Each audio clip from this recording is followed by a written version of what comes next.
Stop, Thank I'll you. click the stop share. Okay.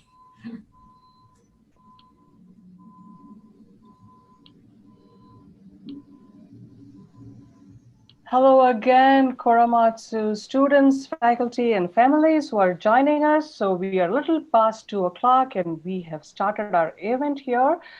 Welcome to the last STEAM in Action event for this school year. This event we are hosting in partnership with amazing professionals from the USPTO. And if you don't know what that word means, hold on to that suspense and secret because that's exactly what you're going to learn through this event. And I am your host, Shri, and you've seen me over 4 events already. So here I am again. I'm a resident of El Cerrito, and I run a not-for-profit called the Association for Sustainability Education, where I work on creating environmental innovators. And I've said this before, but you will see in reality what this whole ASC program is and how we teach innovation.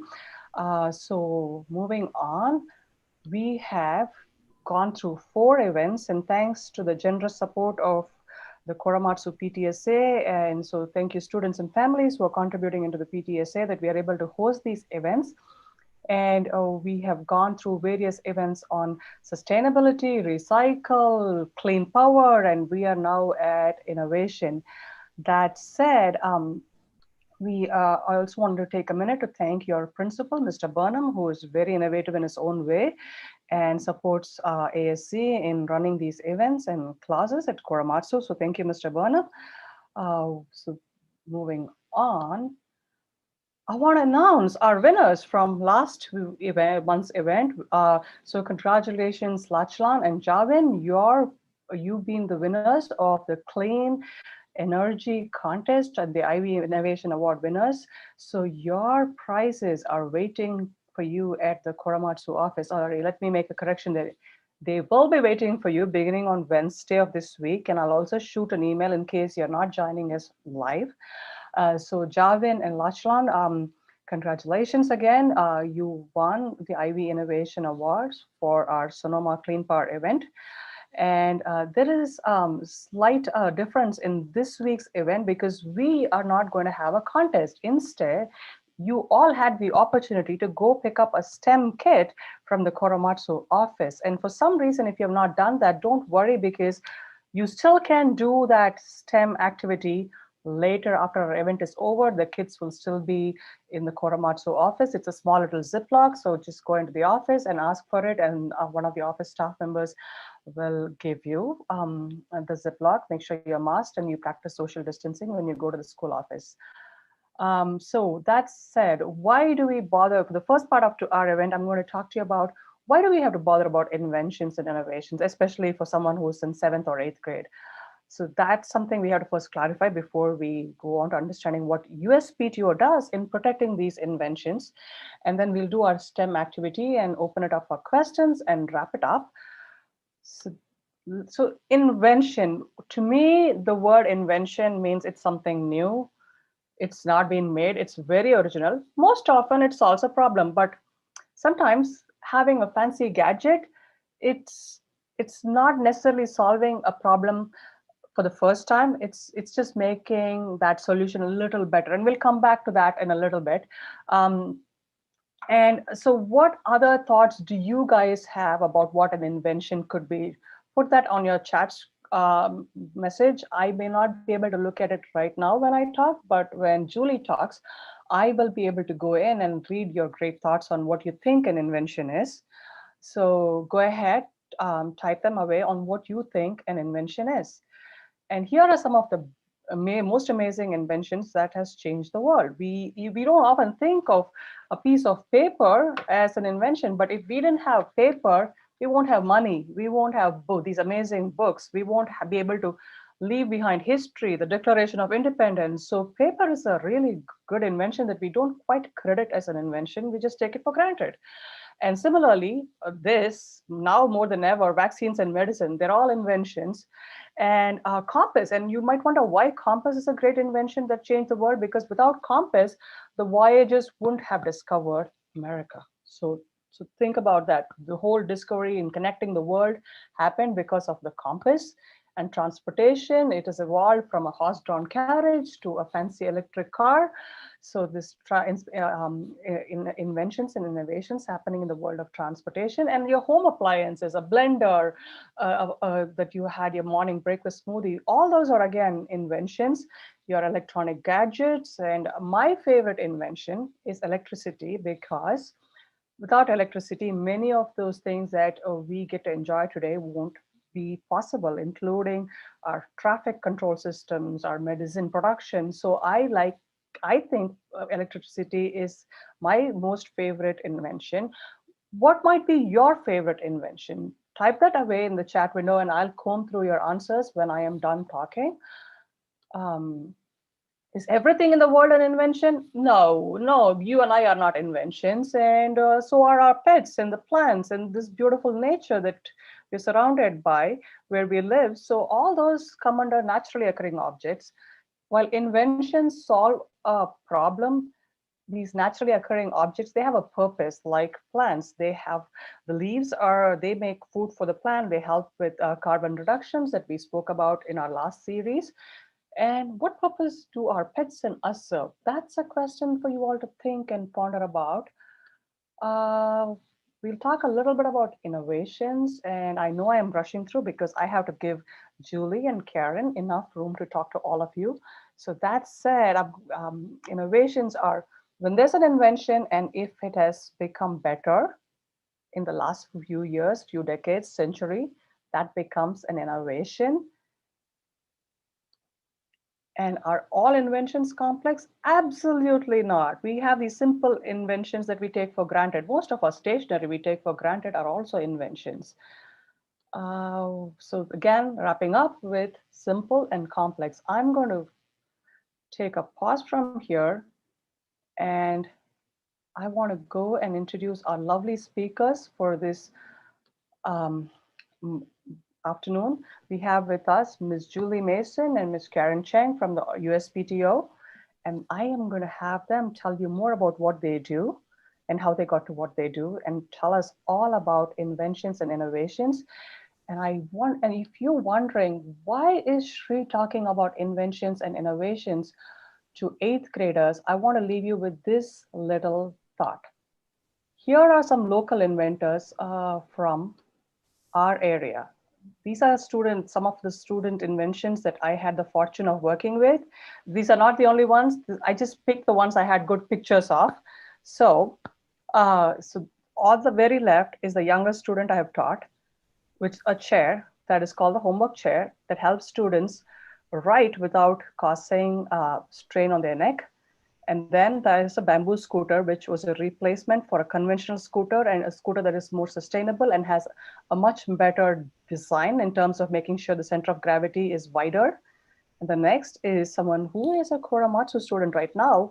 And he designed something called a paste squeezer, where you can get everything out of a paste, whether it's a cream or a toothpaste, without causing wastage.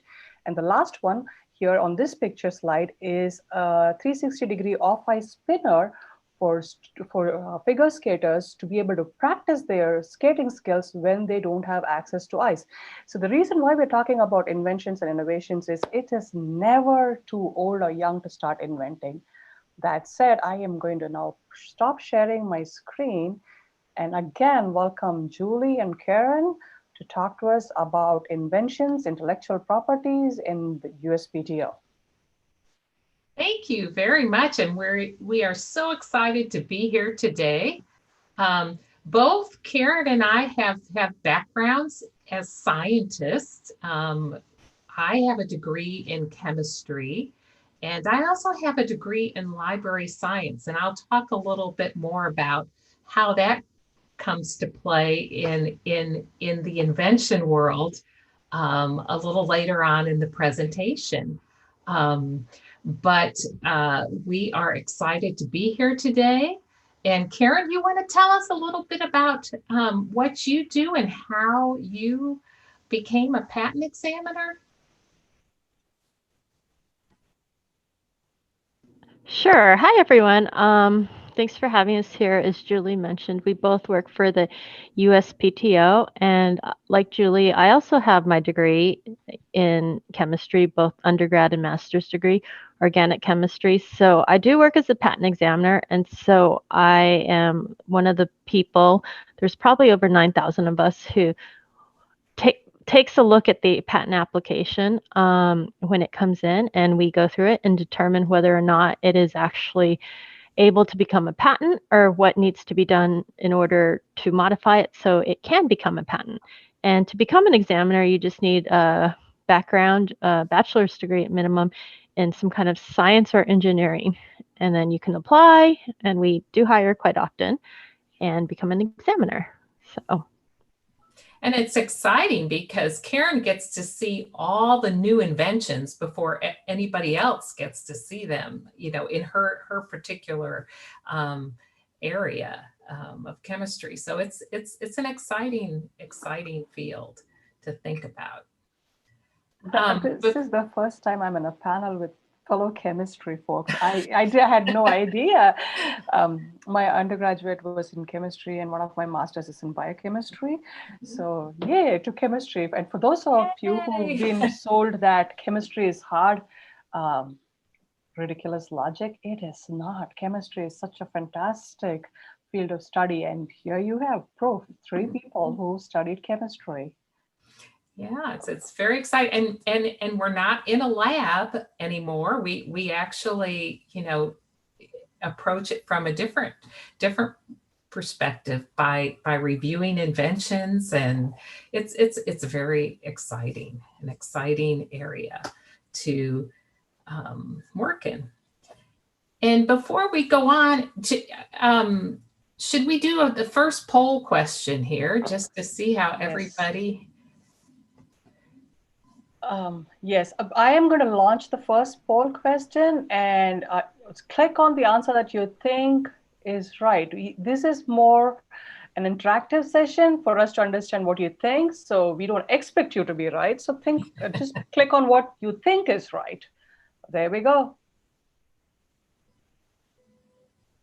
Oh, no, this isn't it for some reason. Okay, well, go ahead. We'll this goes with another one. So somehow I am sorry. Let me end this. I will start the poll again. Let me see. I think this. It should be. Oh, sorry. My bad. Sorry. Let me go ahead and relaunch. Okay, hold on a second. Is it the same question? Sorry, then let me. It is. Yeah. For some reason, Zoom is not picking up the first one. Okay. All right. Let me ask everybody if you want to just type in the chat. Can everybody type in the chat? What do you think USPTO stands for? I'm going to try this again, Julie. Bear with me. For some reason,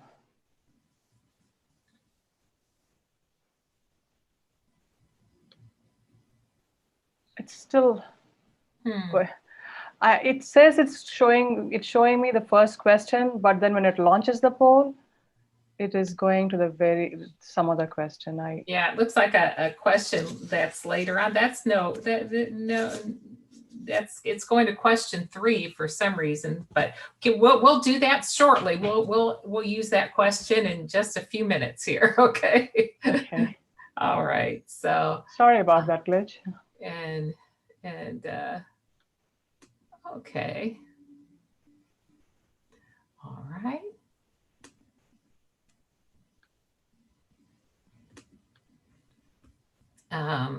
Okay, I'm going to share my screen, and we are just going to talk to you a little bit more.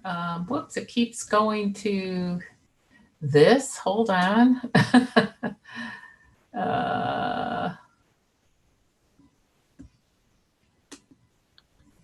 Okay. I'm sorry. No problem. All right. Can everybody see my screen? And for some reason, this keeps coming up here. All right.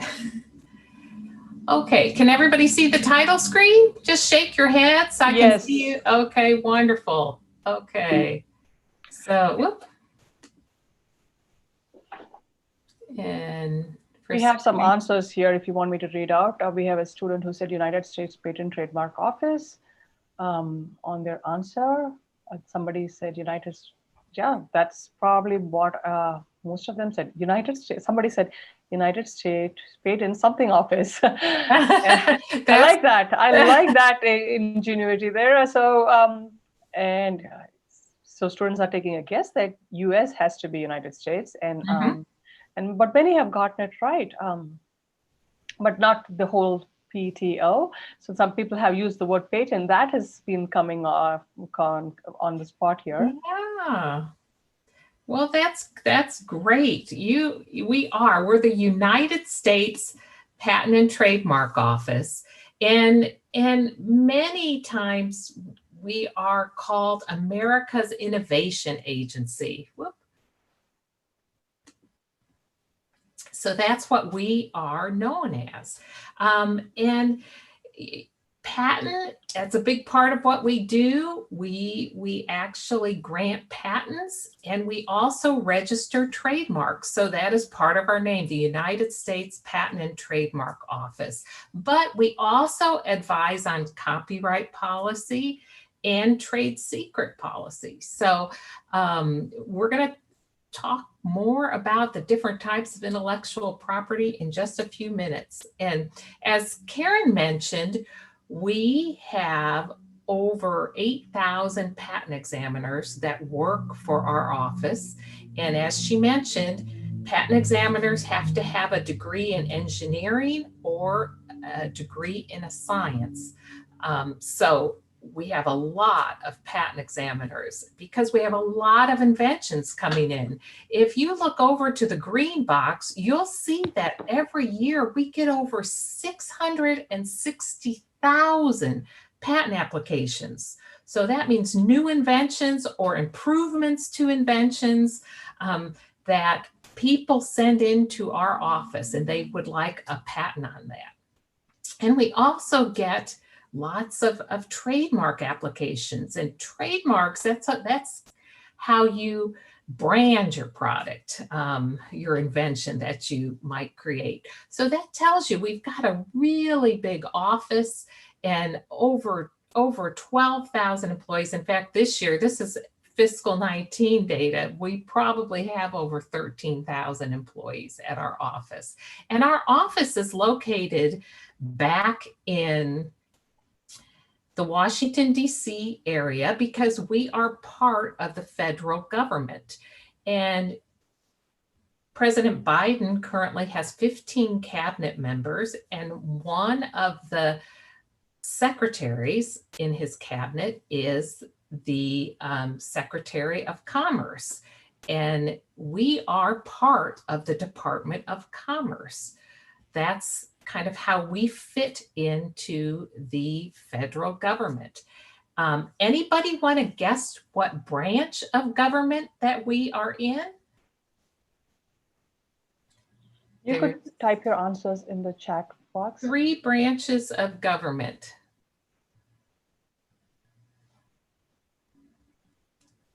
We have an answer for legislative.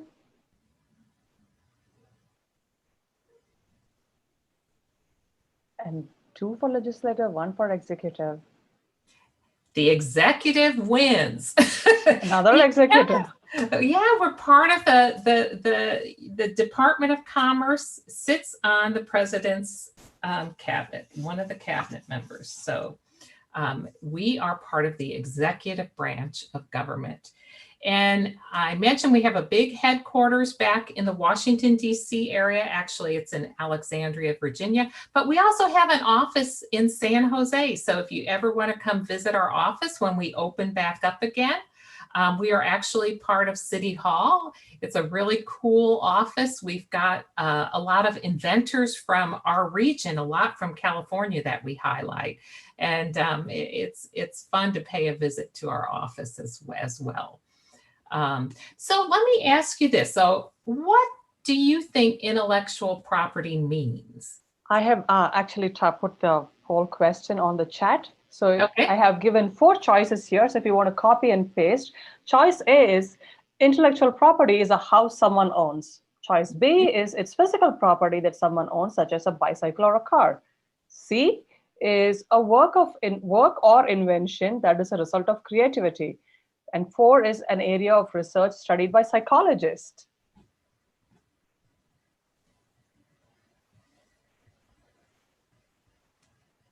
So we have quite a few C's coming in, Julie.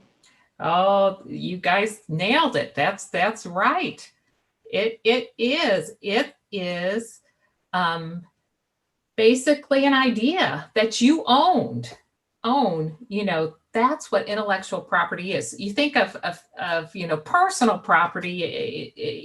Your parents may own their house or their car. You might have a bicycle. That's your personal property. But intellectual property, those are the ideas you own, what you create. So it could be a song, it could be an invention, a dance. Those are things that you create. So we call that intellectual property. And we are going to talk about intellectual property protection today. Intellectual property protection is so important. It is part of the Constitution. And if you can see, it basically says they're securing the progress of science and useful arts by securing for limited times to authors and inventors the exclusive right to their respective writings and discoveries. Exclusive is a very important word. With intellectual property rights, you have the right to exclude others from making your invention or selling your invention, without your permission. Okay. So, what are you protecting? What types of intellectual property do you want to look at? Here are the different types. So the first row that you see illustrates patents. That's one type of intellectual property. And within patents, there are 3 different types of patents that you can get. The first one is the most common type of patent, a utility patent. And that's for things that are like machines and compositions of matter. We'll talk a little bit more about that later on. Design patent, it's to protect something ornamental. As you can see there's a picture of R2-D2, but that's a robot on a movie set, and it doesn't actually function. So it's just a design, a look of something. And then you can actually patent plants as well. You all have probably had a cutie before. That actually had a plant patent associated with that. Variety of mandarins, tangerines. So just a little bit. So those are the 3 types of patents that you can get. Patenting is one type of intellectual property protection. The second one is a trade secret. So it's a formula, and you all, have probably had different colas. Well, the formula is kept secret, and the process.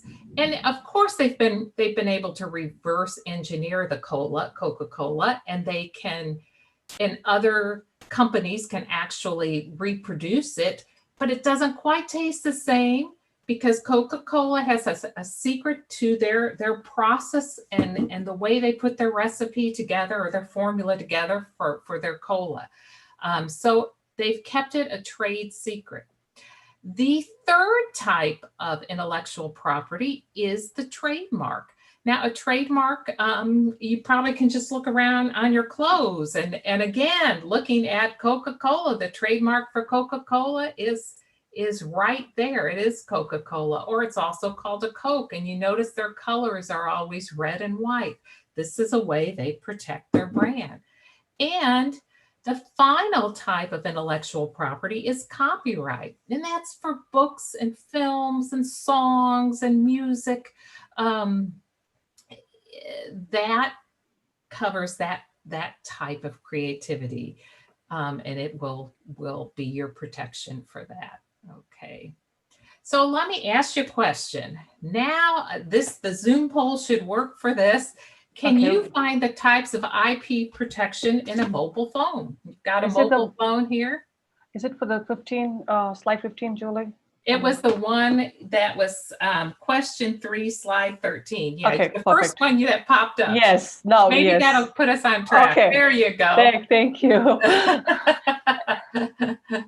And you can have more than one choice for this one. So what intellectual property protection do you see in a phone?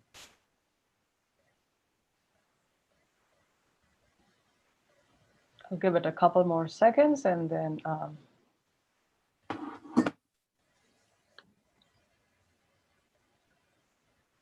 so the poll question is, what type of intellectual property do you think protects a phone?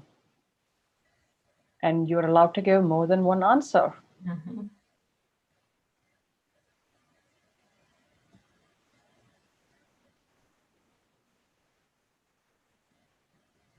So I am going to end the poll in 5, 4, 3, 2, 1, and end. Sharing the results here. Are you able to see the results? Yeah, so Perfect. I see the results, and yeah, many of you, all of you, I see that all 4 categories or 4 types of intellectual property were selected, and you are all right, because there are all types of intellectual property in a phone. So Julie, I think some students were not able to see the results, so I'll tell them. So okay. 85% of you voted for trademarks, 60% voted for patents, 30 for 30 for trade secrets, and 55 for copyright. So, and you were allowed to vote for more than one choice. So you can see that distribution, that it is not going to add up to 100. That's that's right.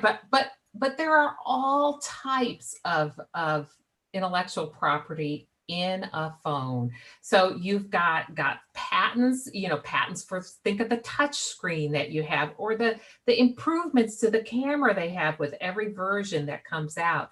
You look at, when you see an Apple like this, you know immediately what brand this phone is. It's an iPhone. The rounded corners is actually a design patent. And algorithms that they use in the software, again, it's a trade secret many times. So there's just so many different types of intellectual property. And when you have different ringtones, those ringtones have copyright. So intellectual property is everywhere and in everything. So let's go on to the next screen. So what are the 4 types of intellectual property protection? This is just another question to check for understanding. And then I think we better run through these pretty quickly here. So I have the poll open now. So what are the 4 types of intellectual property from what Julie has been teaching us?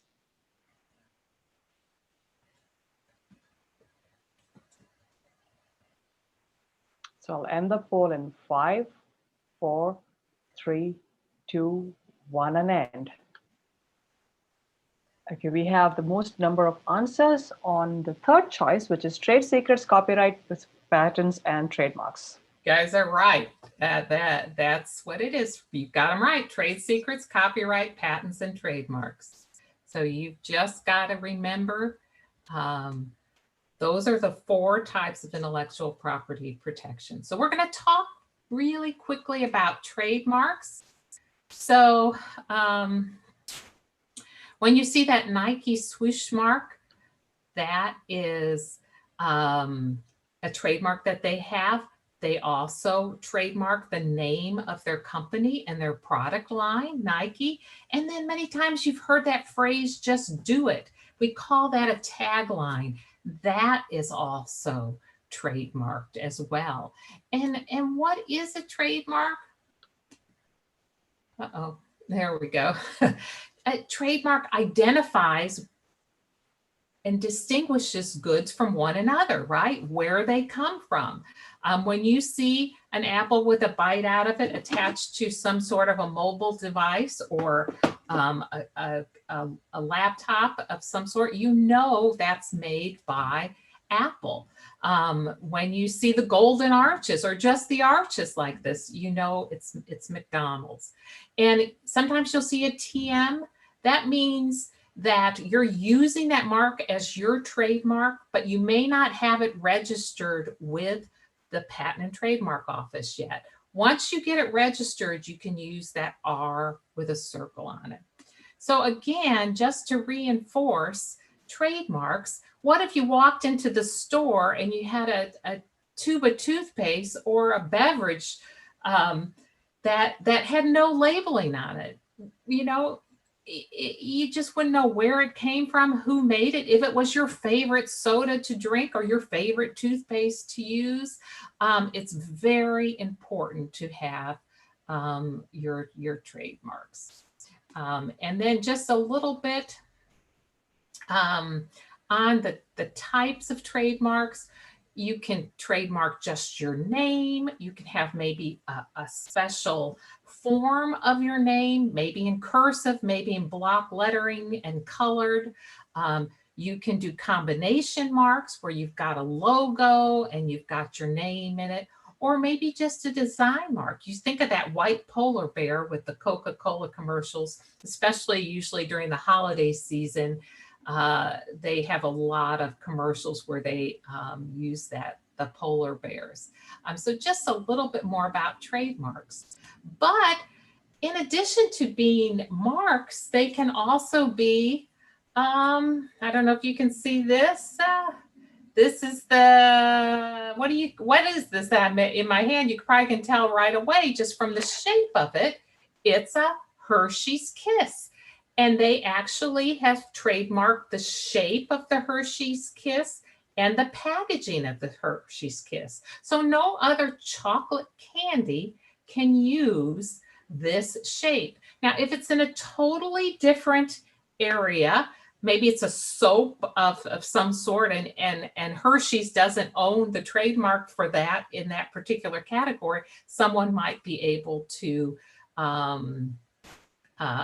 trademark it. And think of Delta Faucet, Delta Airlines. You can use the same name in different categories of classes and goods, as long as there isn't any confusion between the name and what the good is. And so an airline and of course faucets for your home, those are very distinguishable goods. They don't really compare. So you can use a name in a different category of goods than it might be registered for.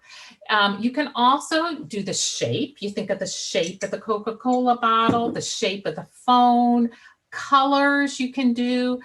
This pink insulation, that company owns Corning, the pink insulation that you have in your home and your walls. When you see that pink color, you know Owens Corning made that, or the blue Tiffany's.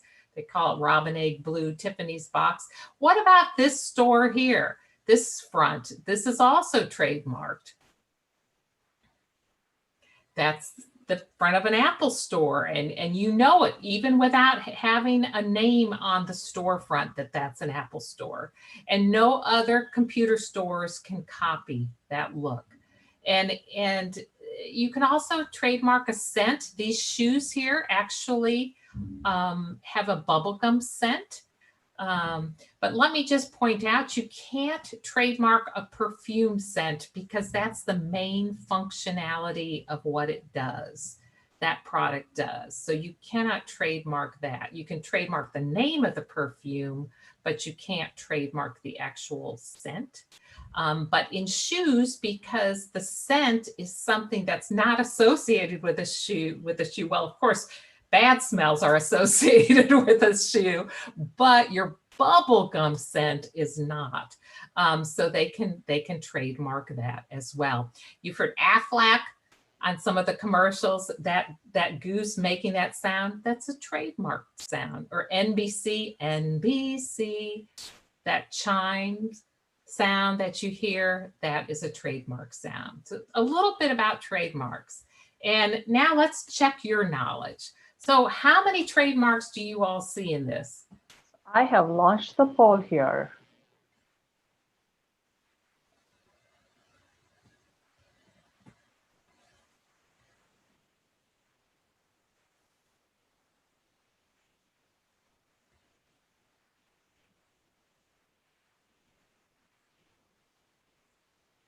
Okay, now it's time for us to end the poll in 5, 4, 3, 2, 1, and end. Julie, we have 63% of our students scoring at all of the above answers are correct. You all are so sharp. Yes, of course. All of those are correct. And I'll just show this picture.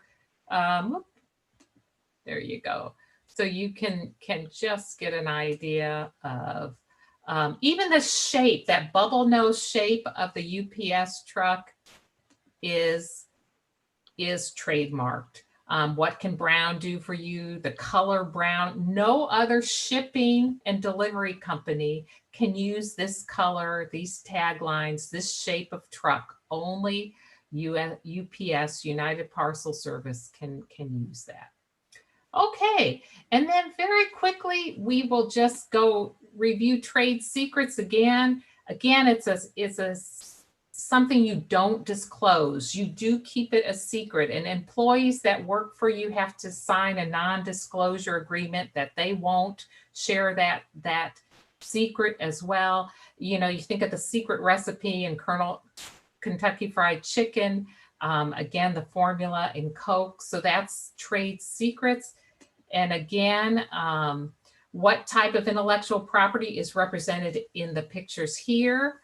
We're kind of running short of time, so I think I'm just going to pass on this question, but you all probably know already. It's copyright, and it's legal protection for authors. And actually, you get the longest amount of protection when you get copyright.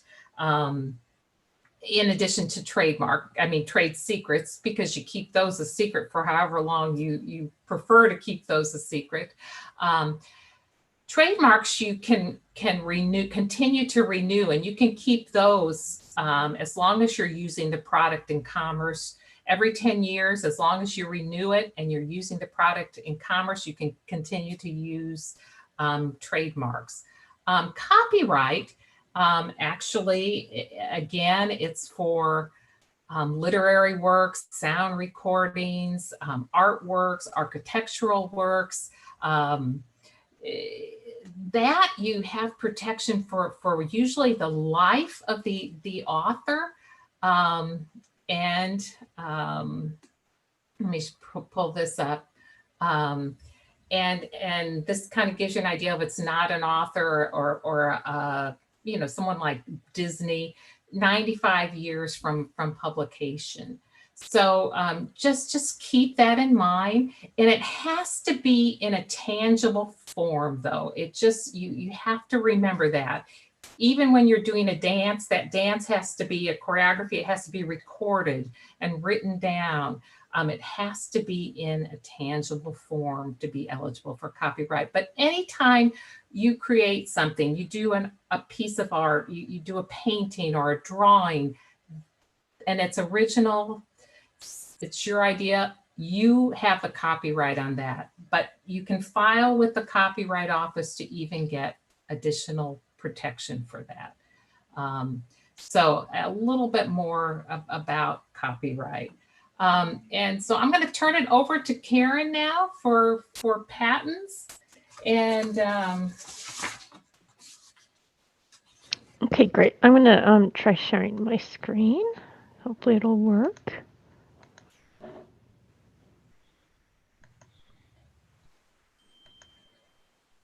Can you all see this?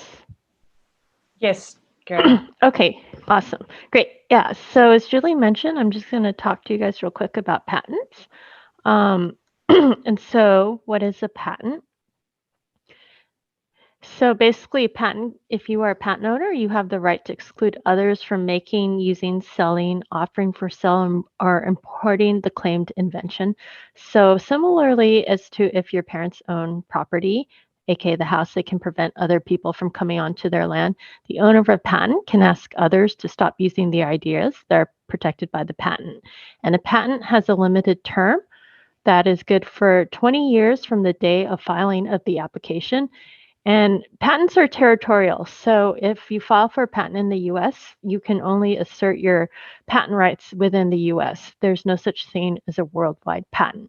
If you wanted a patent, if you wanted your ideas to be protected in another country, such as Canada or France, you would have to file an application in that particular country.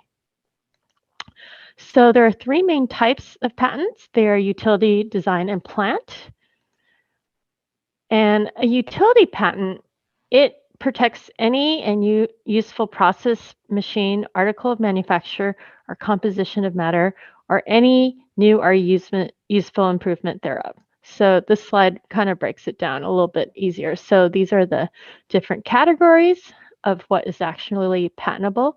So the process, an example of a process is a method of recording a video. So you could patent a method of recording a video that would be considered a process, or you could patent a machine, and that's when different parts of certain devices or a combination of devices come together.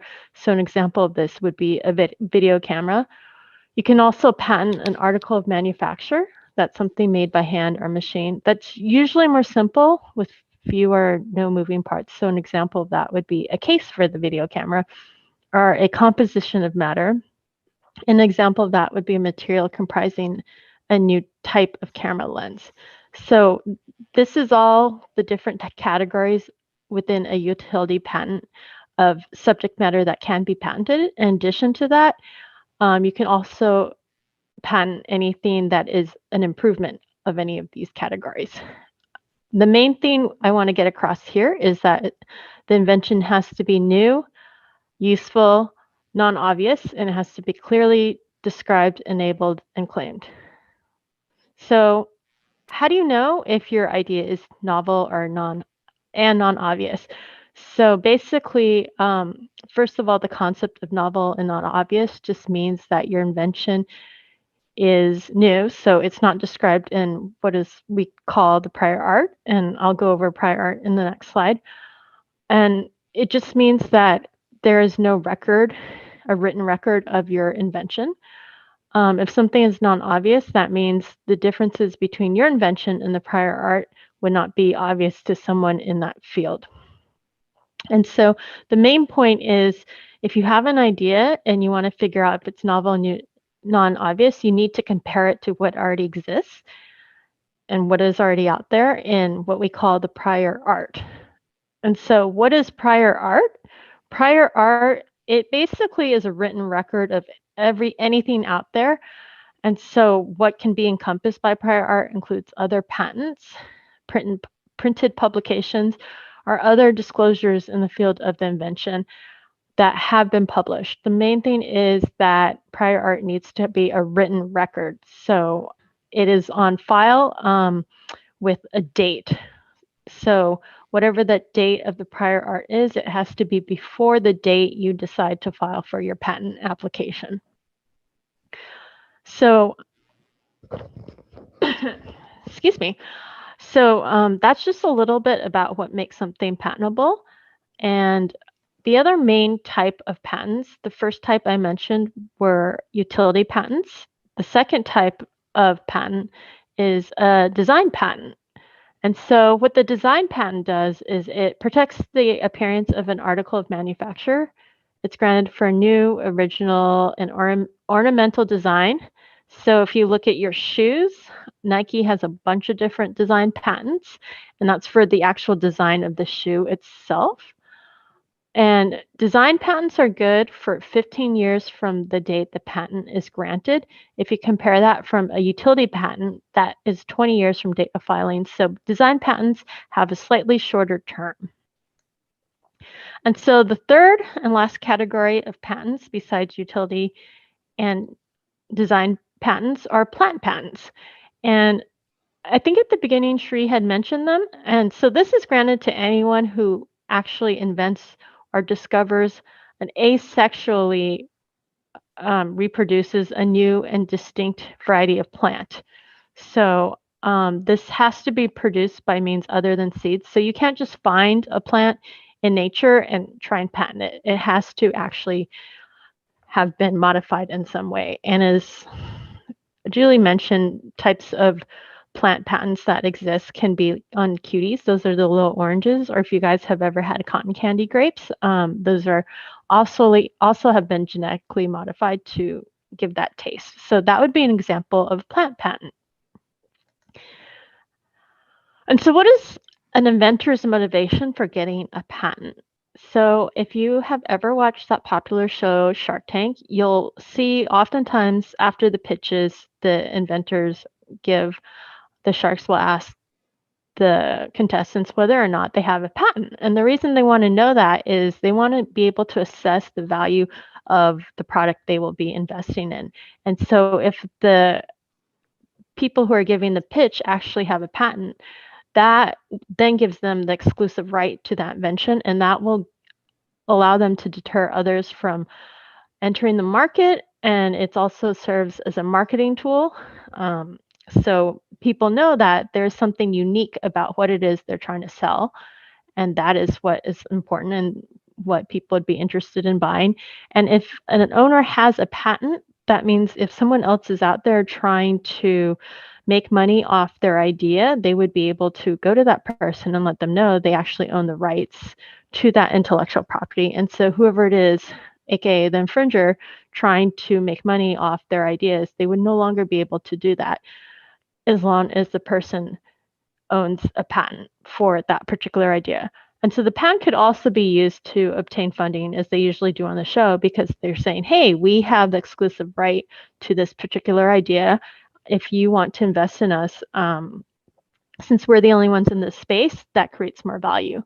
And so as owners of a patent, they can also sell that particular right to whatever it is their idea is, or license it out to other companies so companies can use their ideas to make their products. So that again generates more money and revenue for the patent owner. And the main reason people wanted to start the patent system, even back in the Constitution, is it just ensures that if you're an inventor, whatever time and money you put into giving your patent, coming up with those ideas, et cetera, you have exclusive right for that for 20 years. But then in return, the public actually gets to know how to make and use the invention. So it's not a secret, right? So if you are the public, you can read the invention and perhaps you can use some of those ideas to help give you ideas for something new to invent. And that just helps spurs more development. It helps encourage more innovation. It gives more of an open economy. And as a result, people are more motivated and they have ideas and they're able to share them freely, which strengthens our national economy. So who's eligible to apply for a patent? As I think Shri had mentioned earlier, she has worked with a lot of young inventors. So can you guys guess if there's a age limit for people applying for US patent? I'll just go ahead and tell you the answer since we're running short on time. Basically, it doesn't matter how old you are. Anyone from anywhere can apply for a US patent. The only people who can't apply for a US patent in this presentation are Julie and I, and that's because we are employees of the US Patent and Trademark System. Otherwise, you know, if you're like 6 years old, you can apply for a patent. And so this next patent actually illustrates that. I don't know if you guys realize this, but the popsicle actually does have a patent on it. Back in 1905, a 11-year-old boy named Frank Epperson mixed some soda water powder and water, left the mixture on the back porch overnight with the stirring stick in it. When temperature dropped low that night, Frank had a stick of frozen soda water. He showed his friends at school. He actually produced these, what was first known as Epsicles, in 7 fruit flavors. And later on, the brand name Epsicles was changed to Popsicle. But as you can see here, he was 11 years old when he got this patent. So don't let age or thinking you're too young be a deterrent in whether or not you can have a patent, because oftentimes the best ideas can come from any one of us. So the one thing you should know is that the US is a first inventor to file system. So if you're looking for US protection, you can disclose your invention, meaning you tell the public this is your invention, and you still have 1 year to file for a US patent after you publicly disclosed. However, if you want to get protection anywhere else internationally, you want to file for a patent application in that country before you tell others publicly about your invention. And so right here, this slide just shows the path to a patent. It's very simplified. If you have an invention, you can then file a provisional application. And so that actually does not become a patent.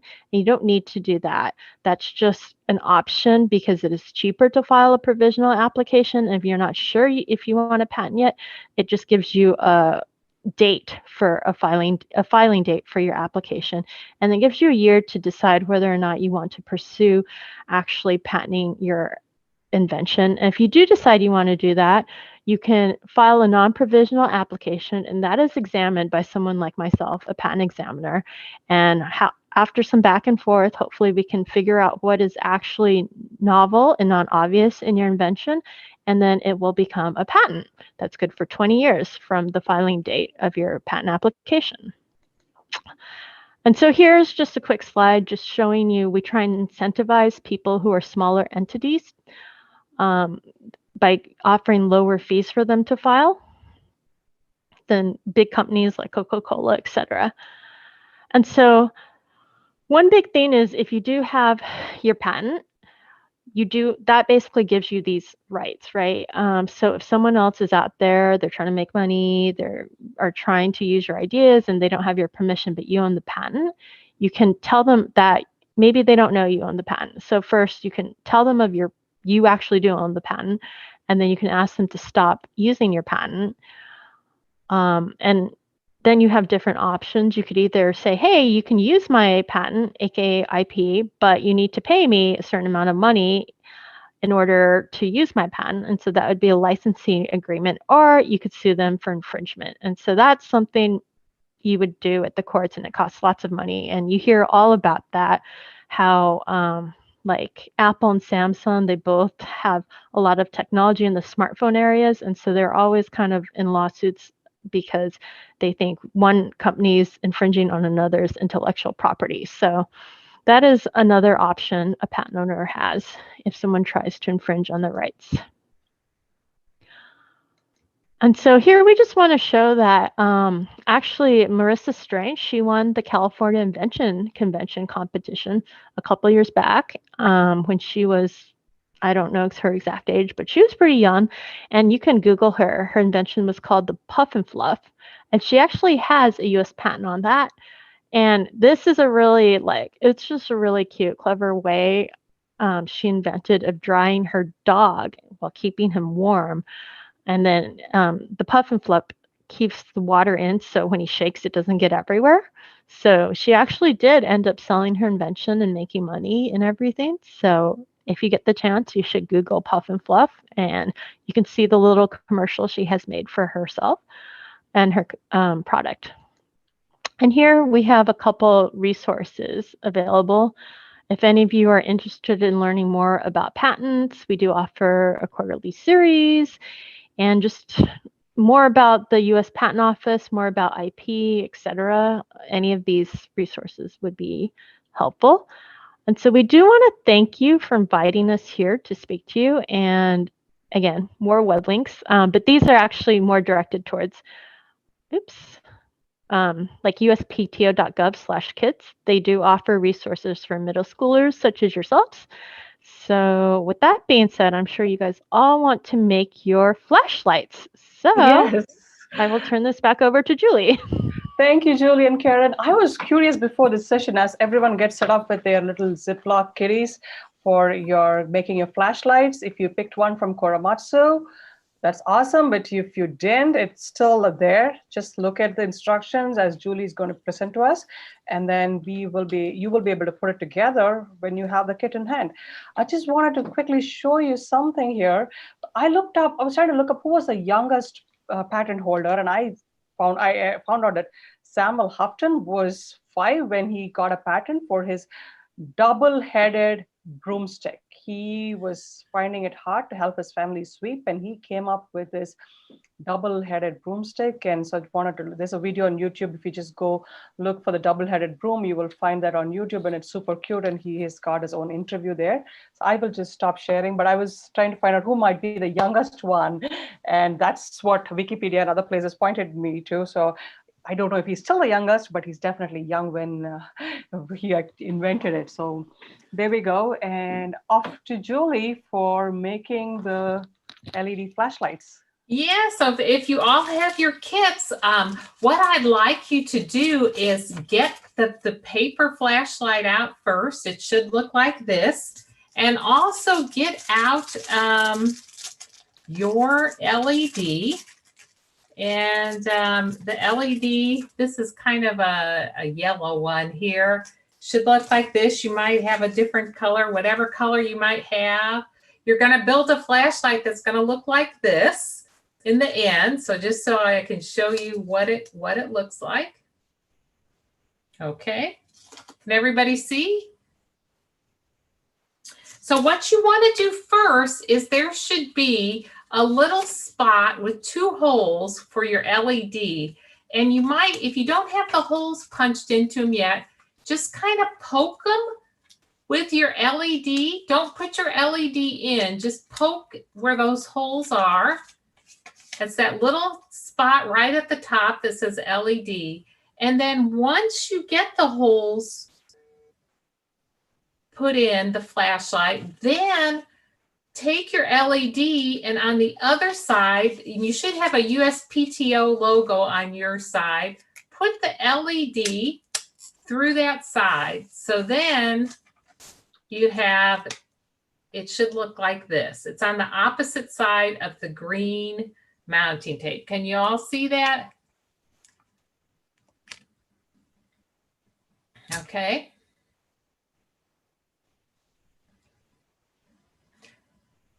Now, the next step is, if you've all got that done, you want to get your battery, and it's, we call these a nickel battery. It's a 3-volt battery. And if it's still in the package, take it out of the package. And what you're going to want to do is peel that green tape. Peel the very top layer off. It's mounting tape. So you just have a sticky, kind of a sticky mounting tape on there. And then you're going to take the rough side of your battery. You're going to put the positive side up. There should be a plus sign on one side. Oh, wait, before you stick it on, I almost forgot. You are going to want to bend down. Look at your LED like this. And bend down the short leg in the middle of the tape. So you're going to bend your short leg.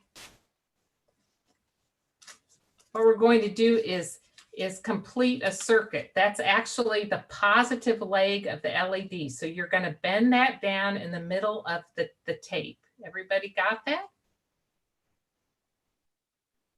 Okay. And then once you do that, take the negative side, it's kind of the rough side of the nickel battery, and put it down on the tape. So it's right on the tape like that.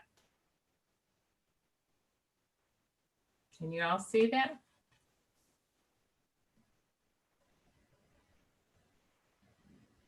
Okay, so you should have one leg of your LED sticking up. On the other side, you have your LED. Okay. Now, just test it. Just touch the battery with that leg sticking up and see if your LED comes on. Can you see mine come on?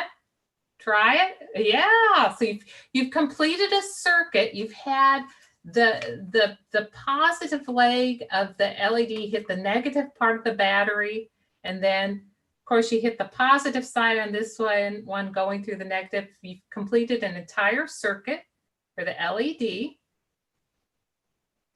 Okay, But before we go to the next step, look in your packet and see if you can find a little bitty piece of sticky mounting tape.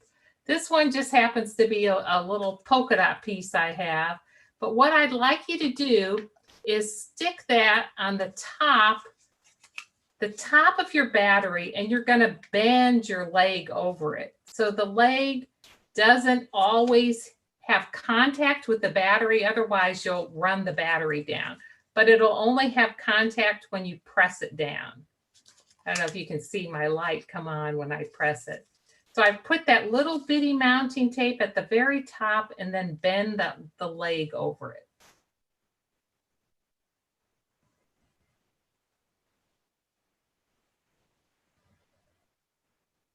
Okay.